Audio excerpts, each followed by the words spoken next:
Yes, ma'am. My wife and another man were, I found them dead on the couch. Okay, stand by. Please help my wife. Please help. We're good. Okay, hold on, sir. Please don't die. Oh, when you went in there. I just like the word to everyone else.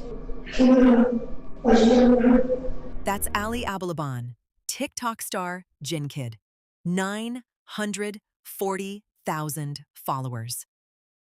Calling 911 after prosecutors say he murdered his wife and her friend. And it all started with an iPad. Before there was Jinnkid, before there was TikTok fame, before there was any of it, there was a gate guard, a girl, and an expired military ID card. The year was 2014. Ali Nassar Abulaban was a young man from Staten Island, New York, who had grown up in Virginia and joined the United States Air Force. He was stationed in Okinawa, Japan, working as a security officer, checking IDs, manning the gate. And one day, a young woman drove through his checkpoint with an expired military identification card. Her name was Anna. Ali Abulaban later testified in court that the moment he saw Anna through that car window, he was affected. Not long after, Anna and a friend came back through his checkpoint. He stopped them again. And this time, according to his own testimony, he wrote his phone number on the back of a ticket and handed it to her. That is how it started. A charming young soldier, a beautiful woman, a base in Japan, a phone number on a ticket. It must have felt like a movie. And for a while, it was. They began dating. They went out together. They danced together at a local bar near the base. By all accounts, in the early days, they were drawn to each other intensely. But here's where the story gets complicated. And here's where, looking back, the first warning sign appeared. In the summer of 2015, Ali and Anna were at a local bar together near the base. Ali had been drinking heavily. Things got chaotic. Witnesses at the scene accused Ali of hitting Anna. When it was over, Ali faced an official inquiry from the Air Force.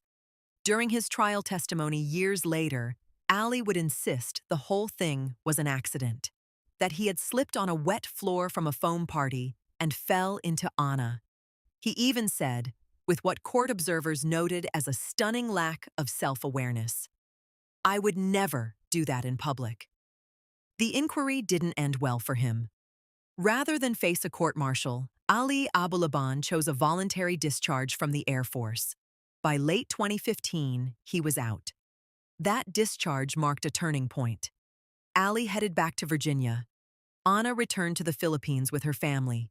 It looked like the end of the story. Except, Anna was pregnant.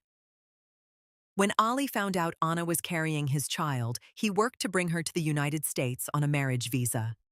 Anna gave birth to their daughter, Amira, while waiting for the paperwork to clear. In 2017, Anna arrived in Bristow, Virginia, with baby Amira, and in a quiet courthouse ceremony, Ali and Anna were married. "I just saw like a match made in heaven," Ali's cousin Louis told documentary filmmakers. To the outside world, to his family, to their friends, it looked like a love story. A soldier turned civilian, a beautiful family, a new chapter. But people close to them would later say that the tension was already there, right from the beginning. According to trial testimony, Ali admitted the controlling behavior started early. He acknowledged sometimes telling Anna when she had to leave a bar, who she could spend time with, and where she could go. He called it caring. Her friends called it something else. Around 2018, something changed for Ali Abulaban, and it had nothing to do with his marriage. He discovered he had a gift. He could do impressions. He could perform. He could grab a camera, transform himself into a character, and make people laugh or feel something. His most popular character was Tony Montana, the ruthless, obsessive anti-hero from the 1983 film Scarface. He started posting on Instagram, then YouTube, then, in 2019, TikTok exploded, and Jinnkid exploded with it. Almost overnight, the clips started going viral. His Scarface impressions racked up millions of views. His Skyrim character videos made people lose it. He was funny, he was charismatic, and the camera clearly loved him. Ali becomes obsessed with it. Journalist Andrea Marks told documentary producers, "It's his path to fame." And ultimately, that path reveals a dark underbelly to social media. Within months, he was approaching 1 million followers. He was getting recognized. He was getting messages from fans. He was somebody. And here is where you need to pay attention, because this is where the two stories running in parallel start to collide. Because while Ali's TikTok following was exploding, his marriage was quietly unraveling. On screen, Ali and Anna Abulaban looked like goals. Anna sometimes appeared in Ali's videos, helping him film, playing along with his sketches, being the gorgeous, supportive wife in the background of a rising star's life. Their followers loved it. In the comments, people gushed about them. People saw a young couple thriving, hustle culture, family values, and TikTok fame all wrapped into one feed. Anna had her own growing presence on social media too. She was posting videos of herself dancing, living her life, showing San Diego. She was radiant. She was getting her own following. And that, according to evidence presented at trial, is exactly when things started to get dangerous. In early 2021, Anna convinced Ali that San Diego was the move. She had friends there. The social media industry had roots there. And for Ali, LA and Hollywood were just a drive up the coast. He was this close. So they moved. Into the Spire San Diego, a luxury, 35-floor high-rise in the heart of East Village. The kind of apartment that looks incredible on an Instagram story. And for a moment, it really did look incredible. But behind closed doors? Anna's friends who were watching closely say it was a completely different picture. Anna's friend Julia said Ali controlled everything about Anna's social life. They would hang out with only who he wanted to hang out with. If he didn't want Anna to come out with the girls, she wasn't going. He controlled how she spent her time. Meanwhile, Ali's cocaine use, which he would later admit to under oath, was accelerating. According to Ali's cousin Louis, Ali was openly using drugs in public, in restaurants, in movie theaters. Louis recalled that Ali would pull out a large bag of cocaine in the middle of dinner. Ali even used cocaine on his live streams, in front of his own audience. This was the reality of the Jinnkid household in 2021. The TikTok feed showed one life. The apartment behind the ring light showed another. And as Ali's following grew, something inside him cracked. Here's the thing about Ali Abulaban that everyone around him saw, even if they couldn't name it at first. He needed to be the star.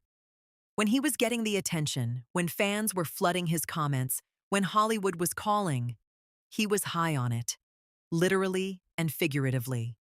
But the moment Anna started getting attention of her own, the moment her dance videos started getting views, the moment other men complimented her, he couldn't take it. According to trial testimony, Ali accused Anna of cheating, repeatedly, obsessively, relentlessly. Her friends described it as a constant pattern. He would accuse her, she would deny it, he would escalate, things would get physical, then he would apologize and beg her to stay. The classic cycle. Hey, Anna. Just want to say good morning. Good morning to Amira. I just figured instead of texting you, I'll send you a video. My intention here is to just let you know I get it. And I'm so sorry. I really am so sorry for what I'm putting you through. How stupid. What happened to me? It was the drugs?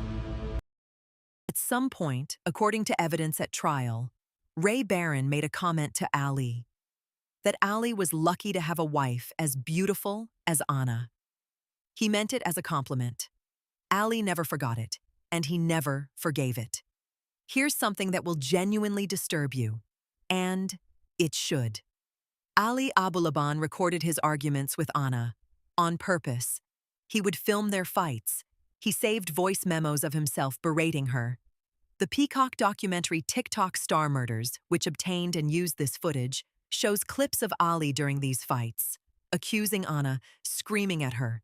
In one audio clip, Anna can be heard begging him to leave her alone, begging him to stop hurting her, screaming that she's in pain. According to trial testimony, Ali told Anna during these arguments that she was nothing without him, that he was the reason she was in the United States, that without him, she had no life here. Don't get married, guys. I threw my whole life away for her. Ali Abulaban recorded on his own phone. He was also live streaming arguments with Anna to his TikTok audience, broadcasting their fights, turning his wife's pain into content. And in the months leading up to October 2021, according to testimony from Anna's best friend Julia Stuntz, the physical abuse left visible marks. Julia testified at trial that just 3 months before Anna's death, she saw Anna remove her sunglasses, and her left cheek, from her eye to her lip, was severely bruised. "What happened?" Julia asked her. He was protecting him. This is the part of the story that domestic violence experts say is the most important and the most misunderstood. People always ask, why didn't she just leave? Anna tried to leave, multiple times. According to testimony and documentary interviews, there came a point when Anna found out that Ali had been unfaithful to her. A woman in their building told Anna directly that she had been intimate with Ali. That was, for Anna, the breaking point. She moved out temporarily, staying with friends. She started building a life separate from him. But Ali followed. Ali called. Ali pleaded. Ali threatened. Ali showed up. The National Domestic Violence Hotline is clear on this. Statistically, the most dangerous period in an abusive relationship is the moment a survivor tries to leave. The abuser, losing control, often escalates. That's not a theory. That's a pattern backed by decades of research, and it's exactly what the evidence shows happened here. In the weeks leading up to October 2021, Ali was also leaving Anna voicemails that prosecutors would later play in open court. In those voicemails, he wasn't apologizing. He was bragging. He called himself a god, an internet celebrity. He boasted about how sexy he was. In one message, he said, "I can't wait to divorce you so I can start my new life." In another, "You're going to watch Netflix and think, oh, isn't that my husband?" He wasn't processing heartbreak. He was performing. On October 18th, 2021, Anna Abulaban asked Ali to leave their shared apartment. He checked into a hotel nearby. 3 days. For 3 days, Ali Abulaban sat in a hotel room stewing. And then, according to the prosecution's case, which the jury ultimately accepted, he made a series of calculated decisions. He returned to the apartment when Anna was gone. He didn't just walk in. He had kept a copy of the building's electronic key card, one he was no longer supposed to have. Once inside, he trashed the apartment. He threw Anna's clothing down the building's garbage chute. He smashed things. And then, before he left, he did something that prosecutors would later argue was the clearest possible proof that what followed was not a crime of passion. He took their 5-year-old daughter's iPad, and he installed a covert listening application on it. Then he left it, charging, in the apartment. From his hotel room, Ali Abulaban could now hear everything happening inside that apartment in real time. Think about what that means. That is not a man who snapped. That is a man who planned. On the morning of October 21st, Anna Abulaban took Amira to school. When she returned home, she discovered the apartment had been vandalized. She called a friend. On that call, she said she wanted to clean it up before Amira came home so her daughter wouldn't be confused. She said she was going to get a restraining order against Ali. She asked her friend to pick Amira up from school so she could handle things. And then she called Ray Barron, her friend, and asked him to come over and help her clean up the mess Ali had left behind. In his hotel room, Ali was listening. Through the app on Amira's iPad, he heard his wife's voice. He heard a man's voice. He heard them talking. He heard them laughing together. Prosecutors argued at trial that he heard 2 friends cleaning an apartment. Ali Abulaban heard something else entirely, and he drove to the Spire San Diego. He had the key card. He had a gun. He took the elevator to the 35th floor. A neighbor's security camera, the footage played for the jury at trial, captured what happened next. It showed Ali Abulaban running from the elevator toward the apartment. Then, 6 gunshots. What Ali Abulaban did in the minutes after is something that haunted everyone who heard it in court. He took photographs of what he had done with his phone. Then he left the apartment. He got in his car, and he drove to Amira's school and picked up his 5-year-old daughter. With his daughter in the vehicle, he called his mother. He told her what he had done.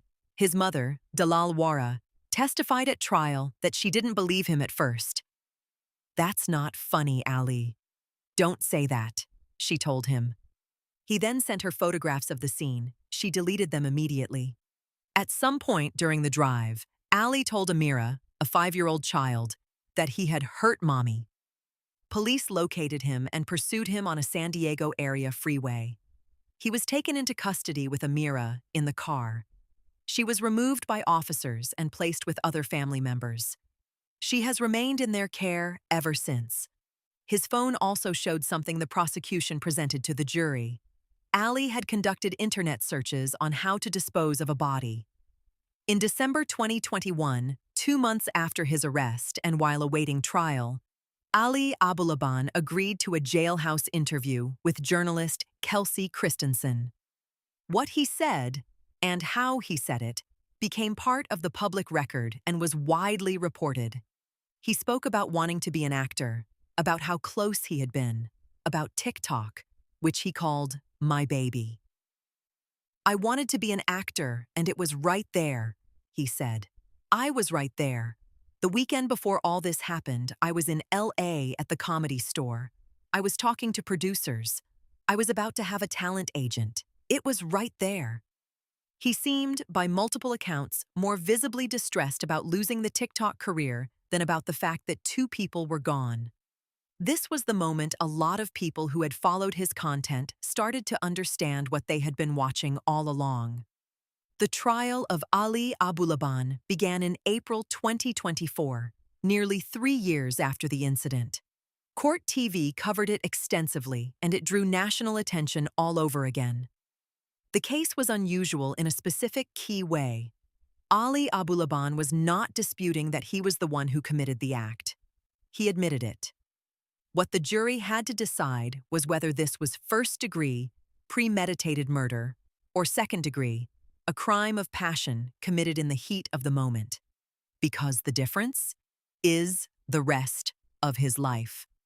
The prosecution, led by Deputy D.A. Taryn Brast, laid out the evidence methodically. The key card he shouldn't have had. The listening app he installed 3 days before. The drive to the apartment. The elevator ride up 35 floors. Each of those moments, Brast argued, was an opportunity to stop. He didn't stop. "Heat of passion does not apply," she told the jury. "When you walk into an apartment that you had bugged, with a key card you were not supposed to have, to a fight that no one else knew was happening but you, and you brought a gun." A TikTok video was played in court, showing Ali live streaming an argument while Anna was in the background on the phone with police. How evil is that? He was broadcasting her Anna, how fear to evil his is that? followers in real time.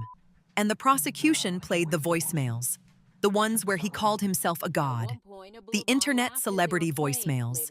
He was so possessive and controlling of Anna that if he could not have her, no one could. And she couldn't live, and any man she was with could not live either. Prosecutor Taryn Brast. And then Ali Abulaban did something that stunned legal observers. He took the witness stand in his own defense. He was up there for 3 days. He cried. He talked about a difficult childhood. He talked about loving Anna. He talked about the drugs, the mental health struggles, the jealousy he said he couldn't control. He described the moment itself like this, and these are his words. From the stand. "My gun was in my hand, and next thing I'm shooting, and I can't stop. I'm just shooting. It's like I'm watching it happen, like I'm in the passenger seat of my own body." He claimed he was in a drug-induced psychosis. He claimed he couldn't stop himself. His defense attorney argued he had undiagnosed bipolar disorder, a traumatic childhood, cocaine dependency. That this was a man who snapped, not a man who planned. But then came cross-examination. And Ali Abulaban, the man who had spent years performing for an audience, could not hold it together when the cameras were rolling for real. Prosecutors pushed back on his story. At one point, they raised questions about phone calls from another inmate. Ali's composure shattered. He pointed at the prosecutor and shouted across the courtroom, "You're not going to paint me as something I'm not." The defense moved for a mistrial. Judge Jeffrey Fraser denied it. The judge noted the jury had spent 3 days watching Ali perform on the stand. 2 questions from the prosecution could not have materially changed their assessment of his credibility. Jury deliberations began May 24, 2024. On May 29th, they were back. Guilty. First-degree murder. Count 1. Guilty. First-degree murder. Count 2. And the special circumstance allegation of multiple murders. True. When the first verdict was read, cheers broke out in the gallery. Ali Abulaban broke down. He sobbed. He buried his face. He spoke in hushed, broken words to his defense attorney.